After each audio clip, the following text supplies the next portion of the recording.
U.S. News and World Reports is revealing its inaugural list of the best U.S. states this morning. Thank you, John. It gives insight into how state policies and practices affect people's lives. Rankings are based on several factors like education, healthcare, and the economy.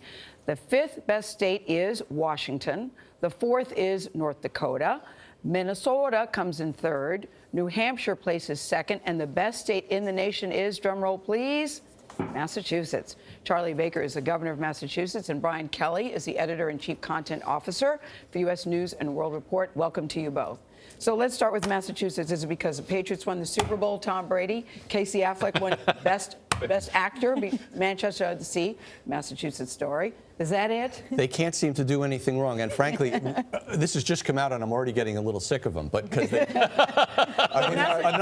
already. For the record, we're not sick of it. But Brian, what is Massachusetts doing right that we could all learn from? Massachusetts is a terrific education system, both higher ed, Harvard, MIT, that whole crowd, and K-12. I mean, the test scores out of Massachusetts are really good. They are doing the right things on that. And then you look at healthcare. I mean, places like Mass General Hospital, Brigham and Women's Hospital, phenomenal. So the economy is benefiting from all those smart people in the technology sector. So they're doing everything you're supposed to. Quality of life? And they've got a quality of life, and they've got a pretty good political system. I have to, the governor can tell you all about that, but they do some things right. So, Governor, why is your state performing well in those categories? Well, I think part of it, as Brian said, is we have a lot of really smart people. We have a lot of great schools.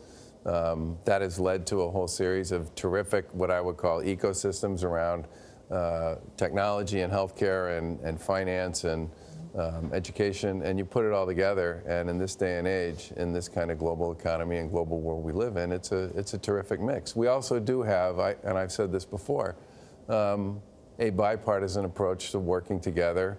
People are okay with the ideas of compromise and collaboration, and if you look at the success we've had policy-wise in the education, healthcare, and economy spaces, energy, and a whole bunch of others, they've all been things that have been done on a bipartisan basis. Yeah, it is interesting. I mean, there's a Republican governor in what's generally considered a Democratic state. Oh, it's definitely a Democratic state. There's no doubt about that. But it's my mother, the Democrat, always pointed out to me. Yeah, right. Well, Massachusetts #1 for me because that's where my wife is from. But anyway, what I was surprised to see on this list was North Dakota in the top 5, and a huge influx of young people there. What's happening? Two things there. So there's energy development there. The fracking, enormous gains in income in a short period of time. So that's a little bit transitional. Maybe that stays, maybe it goes.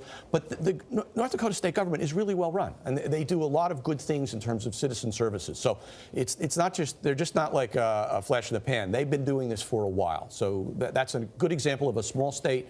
They have a bonanza in revenue, but they've done good things with it. I'm fascinated, though, by the governor when you talk about bipartisan. It's not a dirty word in Massachusetts. You were at the governor's ball recently. You were seated next to Ivanka Trump, which says you didn't have a very good seat. So there's a lot of strategery that goes into who's seating where, who's seated there. So clearly they think highly of you to sit you in that position. What did you learn talking to her at that dinner?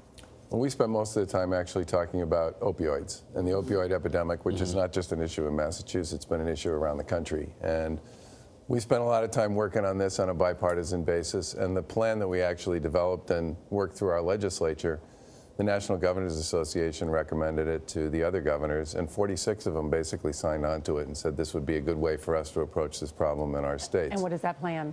It's got a lot of elements to it, but it's basically prevention and education on the front end, better training of prescribers. I mean, till very recently, you could practice medicine, you could be a dentist, you could be a nurse, you could be a physician's assistant, and never take a course in pain management or opioid therapy. In Massachusetts, anyway, you got to actually take a course and pass it now to graduate from any of those schools. But you didn't vote in the presidential election because you said you didn't really care for either one of the candidates. I voted down ballot, but I didn't vote at the top. And I think in some ways, my hope is that one of the things that happens going forward here is, and by the way, I would argue that a lot of the states are pretty good at this bipartisan stuff, not just Massachusetts. I would love to see Washington move in that direction as well. But very quickly, healthcare was a key reason states made this list. Did you send a message to President Trump when you met this week? Well, the governors have all talked to both the vice president and the president and Secretary Price about how important health care is in our states. That's, whether you're a Democrat or Republican, it's a big deal no matter where you are. Governor Baker, Brian Kelly, thank you both for being with us this morning.